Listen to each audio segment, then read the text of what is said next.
Hi and welcome! I want to talk today about the juggernaut Baldur's Gate 3. This is the English translation of an unscripted video I made in German, some kind of podcast. This will be again a podcast. And I completed Baldur's Gate 3 a while ago. And I'm now busy with another title already, but I thought, since I wanted to start making videos again anyway, I can return with my after game thoughts for Baldur's Gate 3. I don't know who's still with the game or went to Starfield. I had a lot of fun, but for me, it is no 10 out of 10 game. And to explain why, I need to follow the 3-act structure of the game. And so I will start with Act 1, where we created our main character and we fought our way through the tutorial on the illicit ship. After the illicits planted the tadpole in us, which for whatever reason didn't hatch within 7 days compared to what it is supposed to do. And also instead, that tadpole even hands us a minor psionic ability. So that was an opening which was quite unusual. I'm not familiar if I think it was a shocking one. So after we set foot on Farron for the first time, or better said, the first map you enter in Baldur's Gate 3, in my opinion, the first genius in design from developer Larian shows itself. For me, this is not the first Larian game. I played all Divinity games before. Regarding game maps, I often heard that people are overwhelmed by maps like from Assassin's Creed, where they immediately see the entire game world and all symbols from the beginning. For me, it isn't like that. My opinion is simply different game systems need different designs and presentation methods, and Larian's solution for their game design is fantastic. In Larian maps, you don't immediately see the entire map, but only the bit you already traveled to. The rest of the map is in the dark, and you only see the map you are on right now. You only can guess the size of the maps because they come in squares. However, what exact part of the map is traversable and how is invisible to you until you reach the area, and then you always find out what parts build that map. And at the direct beginning of the first map, a little bottleneck appears. You learn how to travel through the environment, and this is where the adventure already started a little bit different to me than to others. So far, I have at least seen in streams and videos, because when you visit the destroyed vessel of the illicits at the beginning, you can go west to complete your party so far possible, or go north for your first rune to discover.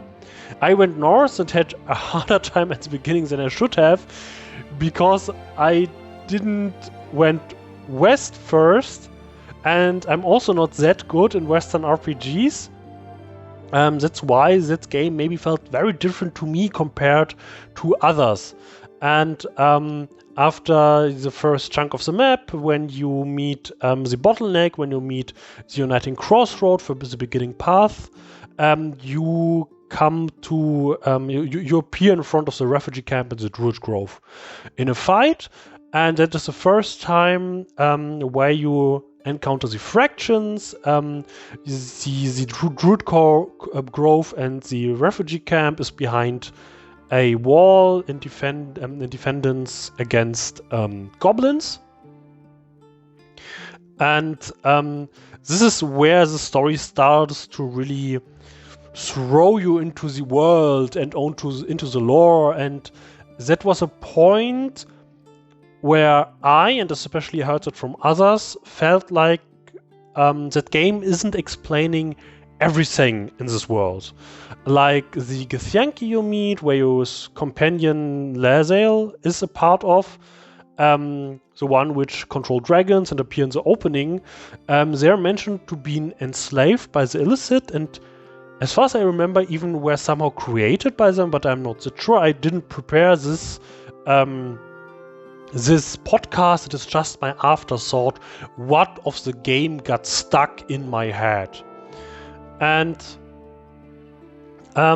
This is the first thing that might have been weird. Another thing is, which I didn't notice, is about the refugees. I noticed they were all tieflings, but I thought, yeah, they're all tieflings. They come from a city, so what? But since I'm not that big in the lore of D&D, I didn't know why it was so special that all refugees were exclusively tieflings. And this is because of an adventure which is a prequel to Baldur's Gate 3, and that prequel is called Descent into Avernus. These refugees are from the city of Elturel, as they state themselves, but the story of that prequel is basically that Elturel is sucked into hell, and the group of heroes you play enters hell to find out what happens and to prevent further cities to disappear, to be sucked into hell like Baldur's Gate. And within the story, I met survivors from the city hidden in a church. So when I encountered the refugees, I thought, hey, that are these survivors from Elturel. But no, it's not that simple as the German channel Orkencleaver points out or interprets. These tieflings, since they are descendants from devils, were maybe cast out because Elturel was sucked down by devils, and so they threw out the tieflings which they think were connected with devils. Tieflings already seem to not have such a good standing in the world, and that is something I simply didn't notice. I had to be pointed at, and it might be that people who are more into D&D lore and maybe into Baldur's Gate lore, I don't know, might find that hard to get along with, that this game talks a lot but doesn't talk about such lore things a lot. And yeah, as I hinted already, I haven't played Baldur's Gate 1 or 2. Honestly, I tried, but these games were appalling to me. They had a very unlovely music, and the design wasn't just my thing. I didn't understand much in general, because it is hard, of course, but it just didn't make me feel welcome, that I really want to try out that game. And I don't understand in general why Western RPGs developers, or at least of classic Western RPGs, often so bad with design, and I wonder why they aren't as good as Larian, because they're the only good ones that can manage to make a Western RPG well. And yeah, another thing that went very different with me was the experience from the game Path. It is a little tricky to compare my playstyle and maybe the common playstyle to people who play in streams or let's plays, but because it might be possible that they just simple down how they play and they don't want to lose themselves that much in discovering the world like I do. Because how you see this game relies a lot on how you experiment. Larian already claimed that players play too nice and not as wild and deadly as the developers allow you to. I at least have been playing as a good shiny heron. I also think I have a strong difference in how I perceive the game, since I'm not that good in Western RPGs, and I'm used to Larian games and the amount of contents. I automatically comb through the maps to find everything. Different to people sharing their game on YouTube, maybe, and I wasn't that struck by what you can find and by what you didn't find, and because for me it is natural to look for as much content as possible. And I also had a lot of bugs, which is no wonder in a game of this size, that many opportunities, and a preponed release for 1 month to avoid the release of Starfield. I had no game-breaking bugs, which is impressive by itself, but my mood was tempered a lot of times.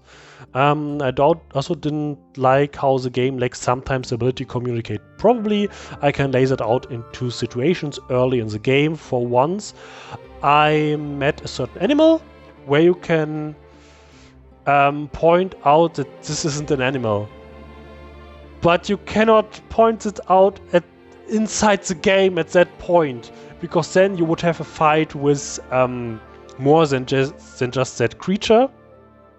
You have to wait for Act 2 for that to happen.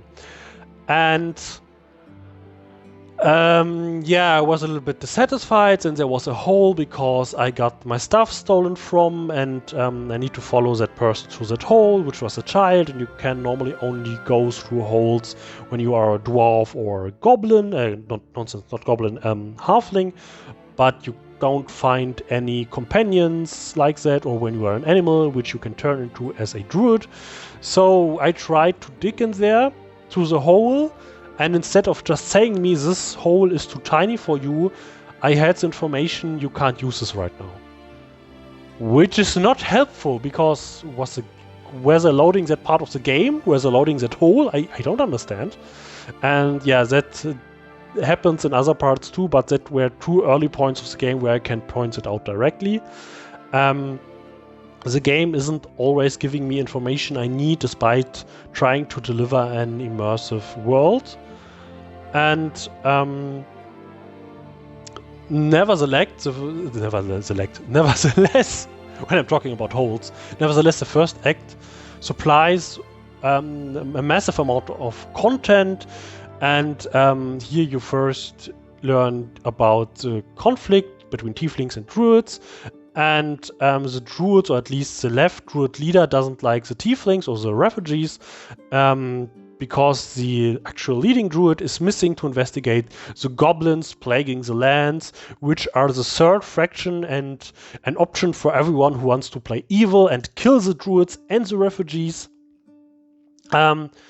Regarding good and evil, don't be confused. The game doesn't really uses the alignment system from D&D. Your companions at least have a frame of certain preferences, what they approve and what not of. What they approve and what not of. And then that's how they decide whether they support or fight you, and that really happened to me. One of my companions lost her nerves within the story, and I couldn't calm her, so she killed me. Yeah, she really killed me. Luckily, my companions then killed her and revived me, but after the shock, she was dead for the rest of the game, and I had a pretty well-functioning team then. And Larian actually doesn't care if your companions die or not. And this is how I want to leave the first act. I will refer to shitty bugs later, because there was something in the first act that made third act hell to me. And for me, this first act, despite all my criticism, I would say that is a 9 out of 10 because of really solid work. I like the system. I like the atmosphere of the first act. I like the many encounters, quests, solutions, characters. And yeah, it's definitely a highlight of the game, because then came Act 2 and it was the opposite. It was, when I think about replaying Baldur's Gate 3, I think about, hey, I could play it with different characters at different sessions. But then I think about Act 2, which I would just wish to skip. And it had still some good situations and interesting situations, but it is a hopeless story of a dark curse infesting a land with dark shadows and zombie-like enemies chasing you. And I also don't like the structure of the map. As I said, I'm combing through the environment. You can only safely with lights on, and from a certain point on, you need certain magical light to venture forth into more cursed areas. I would give that part a 4 out of 10. When I would give a game a 5 out of 10, I'm not that much a fan of ratings, but here just to have the acts compared to each other, I would, when I give a 5 out of 10 in the game is, okay, you can play it, and I would keep playing it, but everything beneath it is just, no, I would like to stop playing it no matter what. 4 out of 10 means there's still some good stuff in it, but it isn't enough. And yeah, here again I encountered a gruesome bug with the structure regarding the structure of the game, because when you have different levels, not like different character levels, but different levels, like you have the ground, you have different floors, then it can happen that you get teleported to another floor and you simply fall down because you are not teleported on the ground, on the solid ground in that floor, but now you are teleported to that floor, but in the air, and you fall and you receive falling damage. And I was so mad about it because I didn't understand why that bug happened, and I couldn't really do something against it. And additionally, there's a fraction that helps you with, it helps you in general, but it also leads to a very hard boss fight when you talk with a certain person. They help you immediately, but then comes that boss, and I had to reload that boss fight 3 times to win it in a fourth attempt, because I didn't like the outcome of the entire fraction turning against me, which would have made that game even shittier. And I think the second act, despite me not liking, is a sad part where all Baldur's Gate fans really get their turnout from. It is where the first villain is introduced, Kasaric Storm, who cursed the land. And if you win the earlier boss fight, you have a little army on your side. If not, well, I didn't try that one out. And you also have an important quest helping you to destroy Kasaric Storm regarding your prominent side character Shadowheart. I got the best ending from there too, so I had a lot of help fighting Storm. And then the 2 other main villains appear, Envar Gortish and the shapeshifter and Balspawn Orin, played by the actress of Madame Dimitrescu from the Resident Evil Village game. And with that boss fight against Kasaric Storm, I won that a little bit more with luck than with skill. And after that, I went on to Act 3, which raised my mood, because I liked Act 3 despite everything what happened then. It is called, you start at Worm's Crossing. For those who are in the lore or not in the lore, that is the crossing before the keep. I think it's called Worm's Keep, which guards the entrance to Baldur's Gate. And that was where 2 interesting things started to happen. First, Orin, who's a shapeshifter, shows herself sometimes and shows some of her skills off, and her cruelty to chase you like Sephiroth in the Final Fantasy VII remake, like that concept. And also you encounter a very interesting side quest by collecting the remains of a dead clown, which is interesting but also became a liability because a whole body, even cut into pieces, is still heavy. And then the main problem for me for the 3rd act appeared by deciding what to do with Gortish. Gortish is some sort of the Lord Regent of Baldur's Gate. You can join him or challenge him. And if you choose to challenge him, you either can do that immediately or later. Immediately would mean when he's crowned, and later is when he retreats.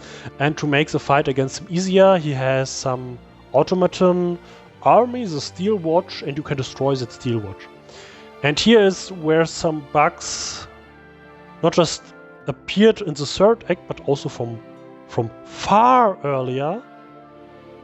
And what happened to me was you can destroy the Steel Watch in a factory. The way into the factory is very limited. You can come through the main gate automatically or try to jump from the side. But that was it. But that's it. Then you have to enter through gates and try to perceive at least some of Gortyr's henchmen, that you're one of them, and when not, fights start. And among them are prisoners who work against their will, but the families are kept within an underwater prison, and only one person can help you. Destroying the Steel Watch, the factory, the core of the factory.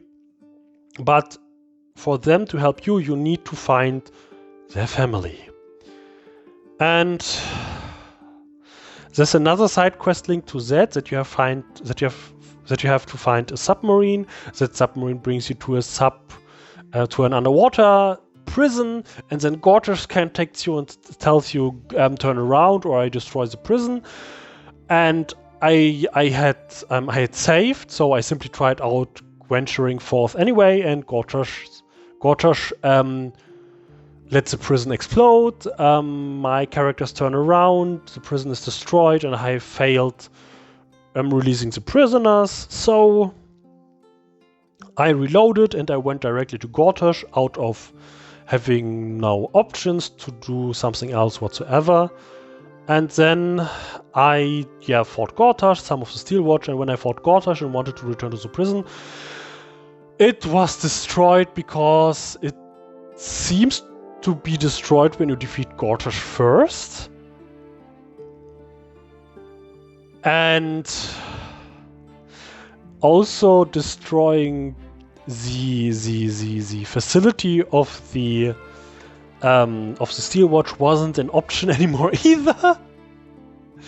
So what the hell happened? Because I was really mad that this is how it played out, but now I actually was hit by major bugs, and what I puzzled together afterwards was you had actually two options how to defeat the Steelwatch.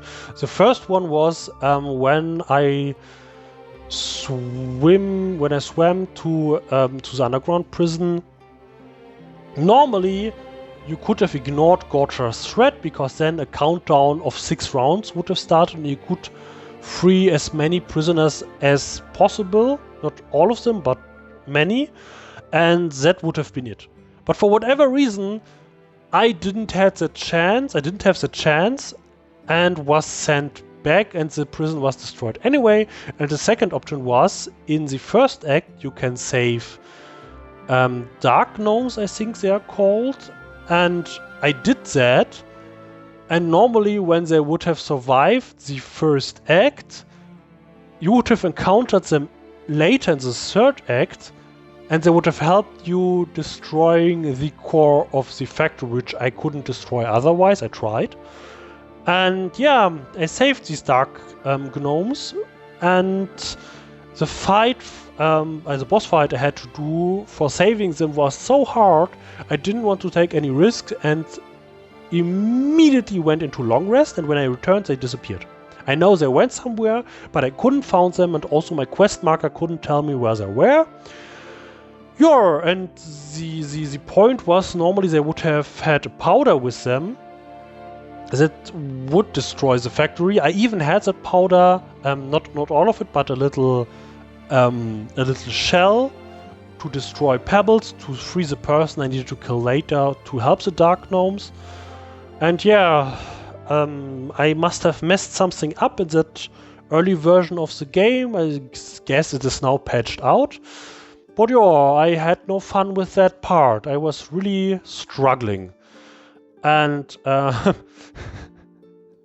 in general, the third act relates for me with lots of added stuff just because it was cool and creative, not because it might have been well balanced or anything. And I also tried to finish Gale's quest line, which I couldn't do also because he needed a book, which I found earlier when he wasn't in my team. And then when I had him in my team and I turned back to his questline and found out I needed that book, I tried to give it to him, but I couldn't find it. None of my characters had it. I couldn't find it in my luggage. And I don't want to say it is a bug or it disappeared or something, but I don't know where that book is. And I'm really mad that I couldn't help Gale. And in general, the structure of Act 3 is weird. I mean, I'm a Larian fan, so I'm used how common houses turn out to have a cellar and then a secret cellar.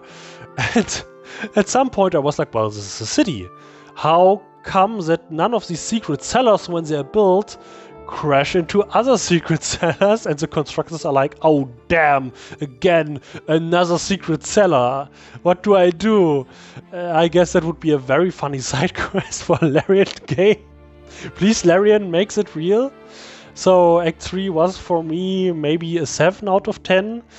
I really liked a lot of stuff, but it also tempered a lot of my joy because there was simply so much stuff that it didn't need, and that one quest line with the huge bugs really tempered it for me further. So I would say the entire game is maybe a 7.75 point out of 10. It's a good game, but it could be much better. And I also wanted to mention another thing about the game where I'm coming to an end. It seems like that Larian tried to get the D&D license much earlier, or at least earlier, because there was a crossover between Original Sin 2 and the German pen and paper universe, The Dark Eye, written by Cleaver. And that is weird because Original Sin is based on D&D, and it seems like they didn't get the license earlier, at least that's what Cleaver assumes, and they simply went with the biggest European alternative, which is The Dark Eye. And now where we are at the end, I still want to talk about the ending itself, not about the post-credit scene. When you are not up for that, you can finish the video here.